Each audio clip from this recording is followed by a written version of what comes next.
Welcome to Security Brief Nigeria. Please, if you are new here, kindly subscribe to our channel. The headline: Why Nigeria's government says death penalty for kidnappers and terrorists could make insecurity worse. Stay tuned to the news in details. The Nigerian government are saying that if they passed death penalties for terrorists and kidnappers in Nigeria, the situation will worse. What if the death penalty means to stop kidnappers and terrorists? Actually, makes Nigeria more dangerous. That is a shocking warning coming directly from the federal government of Nigeria. At a time when Nigerians are desperate for tougher action against kidnappers and terrorists, the federal government says executing them could worsen insecurity, not reduce it. So what exactly is going on? Why is the government rejecting a law many Nigerians believe will bring justice? And could this decision put Nigeria at even greater risks? Let's break it down. If I may ask, what triggered this debate? This controversy followed a Senate public hearing on a proposed amendment to Nigerian Terrorism and Prevention and Prohibition Act. The bill seeks to 1. Classify kidnapping as terrorism. 2. Impose the death penalty on kidnappers, terrorists, and even their sponsors. 3.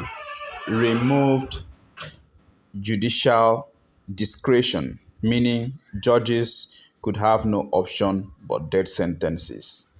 On the surface, this sounds like a strong response to insecurity. But at the hearing, the Attorney General of the Federation, Lateef Fagbemi San, shocked many Nigerians by opposing the proposal. His message was clear.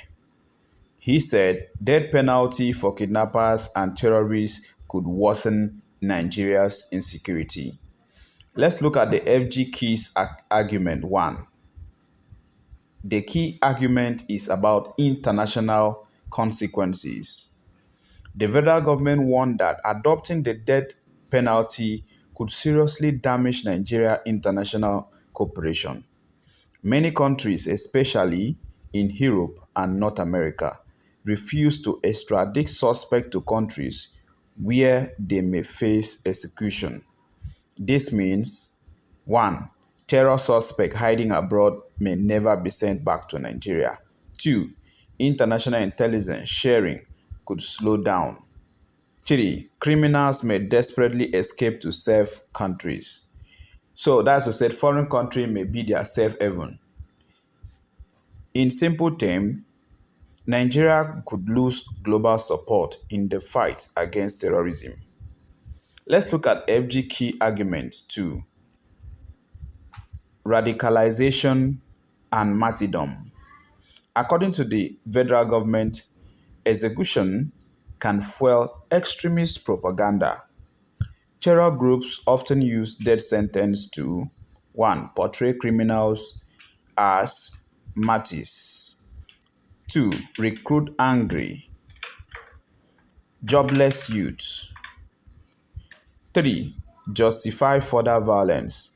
Instead of stopping terrorism, the government fears execution could create a cycle of revenge and radicalization, especially in already volatile regions. Let's look at FG's key argument 3. Governors and death row reality. Another major issue raised is Nigeria's death row problem. Even when court sentence criminal to death, 1. Many governors refuse to sign execution warrants. That's one of the major issues. 2. Inmates remain on death row for decades. 3. Prisons became overcrowded and unstable. The federal government warned that death row prisons could turn into terrorist networking and radicalization centers. So instead of eliminating criminals, the system may end up producing more hardened extremists. Let's look at federal government FG key argument 4. Risks of wrongful execution. The Attorney General also warned about judicial errors. Nigeria's justice system faces challenges such as 1. Poor investigations, 2. Forced confessions, 3. Corruption, 4. Weak forensic evidence. Once someone is executed, there is no room for correction. That one has finished. Otilo. The federal government insists that the death penalty is irreversible, and a single mistake could mean killing an innocent person. That's end the news. Let's look at what Nigerians are actually saying on social media. So we had a lot of reaction. Some Nigerians argue death penalty is the only language criminals understand. Government is protecting criminals. Insecurity is already bad. What left to worsen? Others agree with the government, saying harsh punishment alone does not stop crime. Fix policing and intelligence first. The system is too broken for irreversible punishment. What's clear is this: public trust in government security policies is dangerously low. So, the bigger question: will death penalty really stop kidnapping in Nigeria? Experts argue that crimes like kidnapping drive because of 1. Weak policing, 2. Poverty and unemployment, 3. Poor intelligence gathering, 4. Slow justice system. Without fixing these root causes, even the harshest punishment may fail. In fact, criminals facing death sentences may 1. Kill victims to avoid identification, 2. Becomes more violence, 3. Refuse to surrender. Ironically, the law meant to protect lives could increase brutality. So this debate exposed a deeper problem.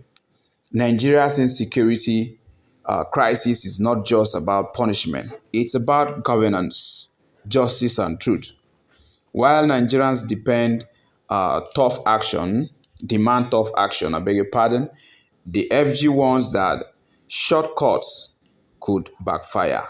So the real question is not just should kidnappers be executed, but can Nigeria's system handle such irreversible power responsibly or responsibility? So now I want to hear from you.